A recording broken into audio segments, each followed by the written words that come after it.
이 60년대생들은 어떤 사람들입니까? 후진국에서 태어났다가 고도 성장 시기에 이제 직장이나 일을 하게 되고 선진국에 접어들고 나서 이제 퇴직을 하는 60년대생들도 노년기로 접어드는 사람들이잖아요. 은퇴 이후에 가장 조심해야 되는 리스크. 제일 첫 번째가 성인 자녀 리스크입니다. 또 하나 조금 주의하셔야 될 것이 저거 진짜 조심하셔야 돼요. 저도 당했잖아요.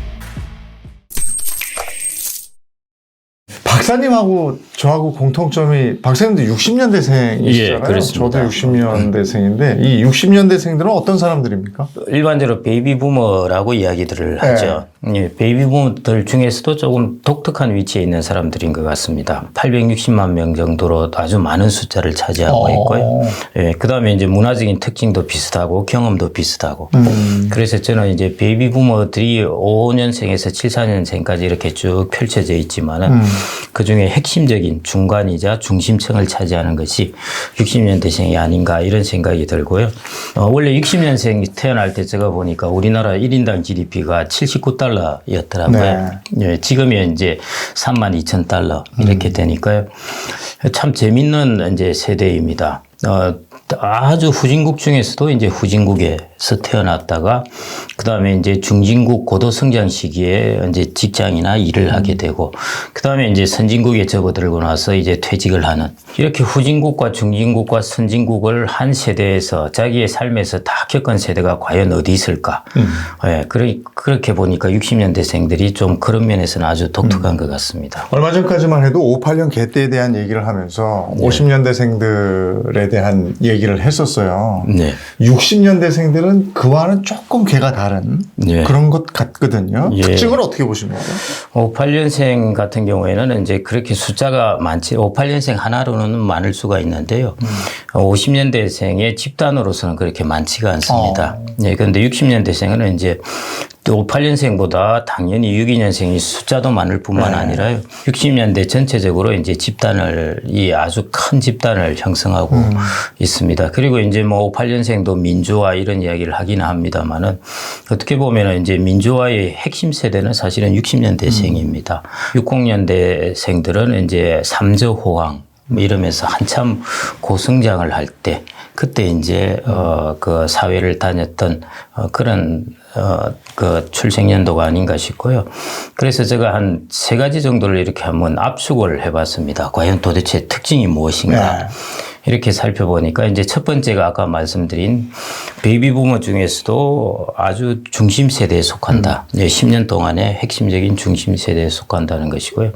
그 다음에 이제 두 번째 특징이 에너지가 무지 많습니다. 에너지가 많다는 것은 뭐 다이내믹하다는 뜻이 아니라요. 이 사람들이 일단 860만 명 숫자가 많다는 에너지가 있고요. 그 다음에 이제 고성장 시기에 사회생활을 해왔기 때문에 이제 자산을 많이 축적해가지고 거기에 대한 이제 에너지도 풍부한 것이고 또 하나는 이제 거의 동일한 문화적 경험을 가졌습니다. 뭐 아시겠지만 88 올림픽, 그 다음에 뭐 87, 뭐 6.29 선언 뭐 이런 등등 해가지고 비슷한 이제 동일한 경험들을 가진 세대입니다. 그러니까 응집력이 강합니다. 경험도 비슷하고 부도 어느 정도 꽤 좀 많이 다른 세대에 비해서는 이제 많이 축적한 세대고 양적으로도 이제 860만 명 이렇게 이르는 숫자고요. 이제 세 번째 특징은 조금 미래로 살펴봤습니다.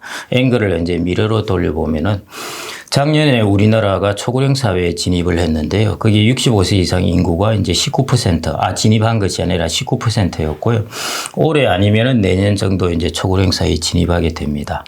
그러니까 초고령 사회라면은 그 노년이 65세라고 시작하면은 10년 지나면은 이 사람들이 이제 65세에서 75세.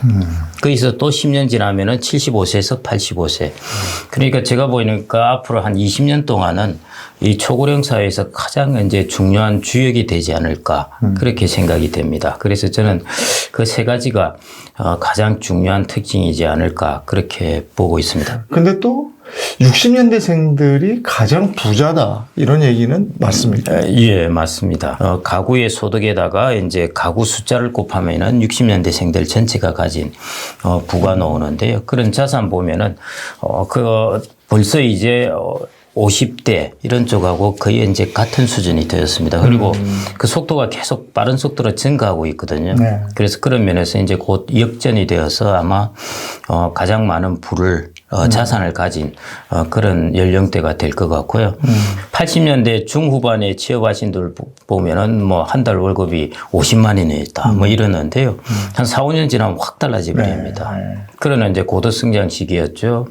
그다음에 주식 가격이 이제 급등했죠. 무엇보다도 이제 땅값, 부동산 가격 그 급등으로 인해 가지고 그 부분을 이제 고스란히 이제 수혜를 입게 된 것이죠. 그래서 이제 그 전체적으로 보면은 가장 이제 부자 세대라는 말이 맞습니다. 그런데 이제 조금 여러분들이 다르게 이제 관점을 보셔야 될 부분이 있는데요. 그 양극화가 이제 많이 일어났습니다. 그 양극화가 이제 일어나게 된 주된 이유가 IMF 외환위기. 이때 아마 친구분들 운명이 많이 바뀌었을 겁니다.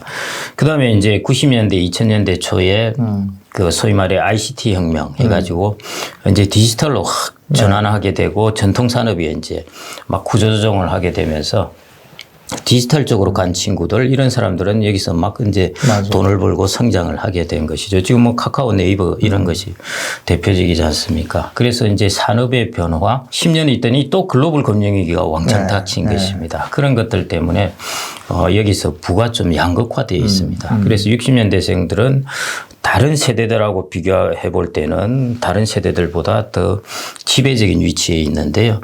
세대 내를 또 뜯어보면은 세대 내에서 이렇게 좀 양극화가 되어 있는 그게 저는 60년대생들의 좀 특징이라고 보아집니다. 근데 이제 우리가 여기서 얘기하고자 하는 것은 이제 60년대생들도 이제 노년기로 접어드는 사람들이잖아요. 도대체 노후의 연령을 언제로 잡아야 되는가 여기에 대한 다른 시각들이 있어서 어떻게 보십니까?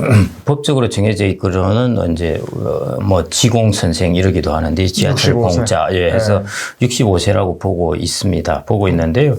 국민연금연구원에서 이제 쭉 서베이를 설문조사를 해보니까 이제 나타나는 것이 한 70세 정도 전후입니다. 그러니까 65세는 이제 너무 빠른 것이고요. 그 다음에 이제 연령대에 따라서 다릅니다. 50대는 지금 우리나라 적정한 은퇴 연령은 한 65세 정도 돼야 되겠다 이렇게 생각을 하거든요. 그게 이제 유럽의 일반적인 정년입니다. 뭐 그게 이제 감안해봐야 될 것 같고요. 그 다음에 뭐 60세 된 사람은 정년이 한 69세쯤 돼야 된다. 그 다음에 70세인 분들은 나는 은퇴를 한 78세쯤 하겠다. 뭐 이런 식으로 연령에 따라 다르긴 한데요. 전체적으로 제가 조금 정리를 해드리면은 내가 노인이다. 뭐 이런 이야기를 하는 것은 대략 70세 정도라고 보아지고 은퇴 연령 같은 경우에는 정년이 우리나라가 지금 60세이고 실질적으로 한 55세 전후에서 직장을 나가지만은 많은 사람들이 65세에서 한 70세 정도 전후, 65세에서 좀 길게는 75세 전후 이 정도에 이제 은퇴하고 싶다는 그런 생각들을 갖고 있는 것 같습니다. 그래서 이제 노후의 중요한 부분이 바로 이런 의무와 역할입니다. 돈이라는 것은 물론 제일 기본입니다. 그거는 필요 조건으로 이제 있어야 되는 것인데요. 그 다음 부분이 이제 남자들이 특히 많이 받는 충격이 자기의 역할이 사라졌다는 것이에요. 남성들이 제일 큰 충격이 저는 디지털로 변화라고 그러거든요. 뭐냐면 디지털 변화는 천천히 변하는 게 아닙니다. 1초 차이로 어느 날 갑자기 변해버리는 겁니다. 1에서 0으로 접어드는 것인데요. 특히 남자들 같은 경우 12월 31일까지 열심히 결제를 하고 하다가 1월 1일 딱 되면은 아무도 찾아오지 않습니다. 이게 어마어마한 충격인 것이죠. 저는 이제 그런 부분에 대해서는 뭐 닥쳐보면 안다. 이게 이제 저의 신조이고 아마 말을 들어도 실감은 안 가실 겁니다.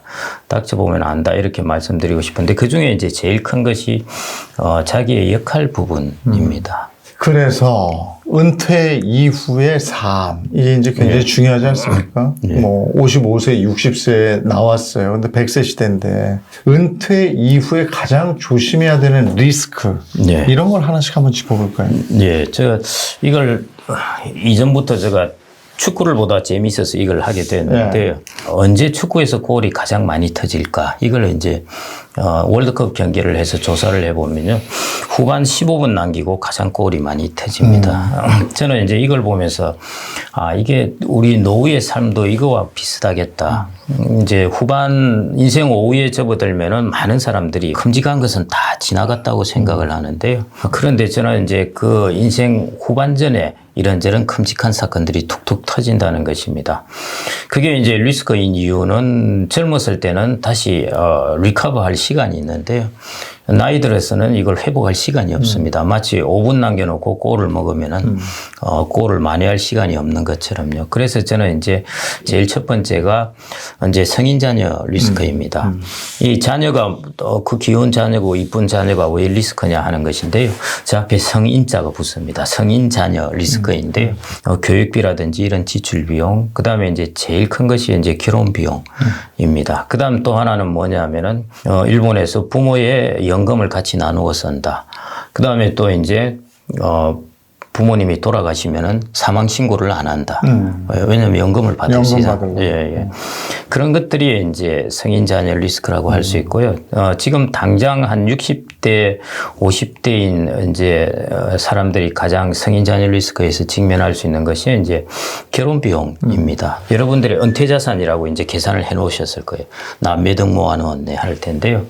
거기서 꼭 결혼 비용을 쿨하게 빼고 나서 그걸 여러분들의 은퇴 자산으로 계산해야 됩니다. 저런 건 사실 아이들이 알아서 해야 되는 거 아니에요? 우리나라만 너무 이러는 거 아니에요? 우리나라는 전세 제도가 꽤 있습니다. 그러니까 전세금을 가지고 가야 되는데 목돈이 안 된 사람들은 이제 조금 지원을 해줘야 되기 때문에 그런 문제 때문에 조금 발생하는 게 아닌가 싶기도 하고요. 그거 증여세 때문에 안 돼. 이렇게 하면 안 되나? 증여세 때문에. 어쨌든 성인 자녀 리스크를 첫 번째로 꼽아주셨고요. 예. 둘째가 금융사기 리스크 말씀을 하셨죠. 예. 뭐 다양한 리스크, 요즘은 피싱 뭐 이런 부분도 꽤 많이 있는데요.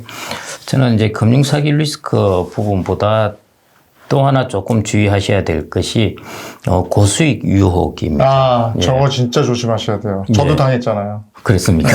네.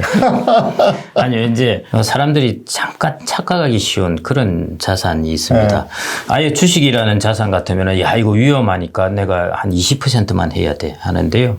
저 중위험 자산 같은 경우에는 위험하지 않다고 생각하다 보니까 또 그렇게 얘기를 해요. 가보면.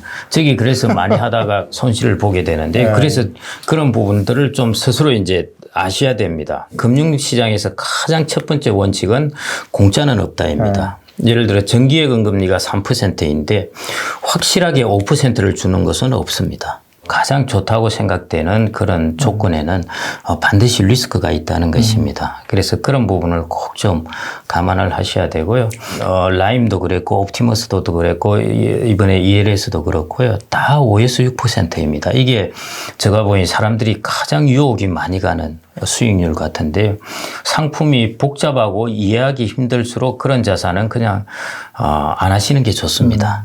그다음에 이제 세 번째가 이제 은퇴 창업 인데 이것은 뭐 많이 경험해 보셨을 텐데요. 경험이라는 것은 주변에서 많은 이야기를 들어보셨을 텐데 은퇴 창업은 저는 뭐 웬만하면은 말리고 싶은 것이고요. 이 부분은 아시다시피 자기 고정자본 들어가고 이제 많은 것입니다. 그래서 이게 이제 손실이 꽤 많이 나는 것이거든요. 그래서 은퇴 창업은 자기의 전문성을 가지고 하는 게 제일 좋고 예를 들어 은퇴 창업을 하면은 대략 3년 이내에 문을 닫을 확률이 60%다.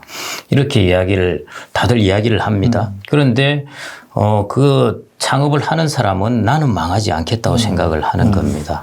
그 부분을 좀 이렇게 쿨하게 생각을 하셔서 결정을 하셔야 되고요. 저거는 특히 이제 모아놨던 은퇴 자금이 날아가는 것이기 때문에 조심하셔야 되고요. 그 다음에 이제 중대질병, 황혼이혼 뭐 이런 것들이 있는데 중대질병은 뭐 잘 아시겠지만 요즘 중대질병 같은 경우에서 요양 비용이 상당히 많이 들죠. 얼마 전에 한국은행에서 이제 앞으로 우리나라 이제 요양 인력이 정말 큰 문제다 했는데 요양 인력이 큰 문제면은 요양 코스트도 증가하기 마련이죠. 지금만 하더라도 이제 전일로 한 달 하면은 거의 350만 원 정도 이렇게 소요되니까요. 제가 이걸 말씀드리는 이유는 건강이 돈이라는 것입니다. 건강이 투자라고 생각하시고 여러분들 진짜로 여러분들의 시간의 자원의 상당 부분을 여러분들의 건강에 좀 이제 쏟으셔가지고요. 질병에 안 걸리는 것이 제일입니다.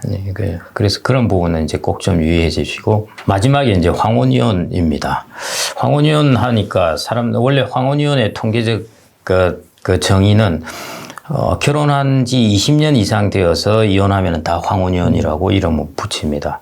여성 같은 경우에는 50대 초반, 남성 같은 경우는 50대 중반 뭐 이 정도 중후반 이때 이제 이혼율이 높아지는데 그때가 어떤 때냐 잘 아시겠지만은 이제 자녀가 성인이 되면은 이제 이혼할 사람들은 안 맞는 사람들은 그때 다 이혼을 해버려요. 다 키웠으니까. 예. 그래서 실제로 60대 이상 들어가서 이혼하는 율은 그리 높지는 않습니다. 아주 낮은데요. 그럼에도 불구하고 이제 요즘 황혼이혼이 늘어나고 있습니다. 저때 이제 황혼이혼을 하는 사람들은 뭐 사이가 지금까지 어마어마하게 안 좋은 것이 아니라 서로가 이제 한 60대를 넘어가게 되면은 서로가 좀 화도 잘 내고 잘 참지 못하고 막 그런 나이에 접어듭니다. 그래서 저 때는 사소한 충돌로 가지고도 갑자기 불이 확 붙어가지고 그냥 이제 이혼을 하게 될 수도 있고 하니까요. 그런 부분에 이제 꼭 좀 조심하셔야 되는 것인데 재산상 손실이 가장 많이 일어나는 것이 황혼이혼입니다. 네. 왜냐하면 재산을 반으로 나누기 때문에 손실이 가장 많이. 그렇죠. 그리고 그때 되면 재산 분할 네. 반반이죠. 네. 생활비도 규모의 경제가 있었는데 이제 TV도 2대 사야 되고 집도 2개 채 있어야 되고 하니까요. 그 다음에 이제 남성들 같은 경우에 이제 고독사가 남성의 비율이 아주 압도적으로 높은데요. 저거 잘 관리하는 것이 정말 중요해요. 사실은 별거 아닌 것 같은데. 집에서 잘해야 되네. 예. 그래서 제가 보니까 이제 은퇴 부부 같은 경우에는 아시다시피 가장 큰 리스크가 뭐냐 하면요. 자녀가 있을 때는 자녀 중심으로 가정이 돌아가는데요.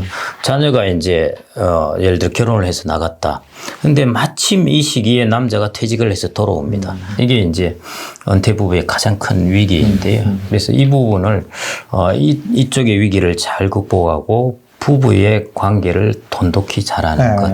그게 황혼이혼을 방지할 수 있는 가장 중요한 방법이 아닐까 싶고요. 그래서 노후의 관계망이나 노후의 뭐 돈이나 일이나 뭐든 간에 노후 삶에 저는 가장 베이스 캠프는 부부의 관계가 아닐까 그렇게 생각이 됩니다. 네, 오늘 김경록 박사와 함께 은퇴 이후에 가장 조심해야 될 5가지를 집중적으로 한번 꼼꼼히 챙겨봤습니다. 잠시 후에 계속 얘기 나눌게요.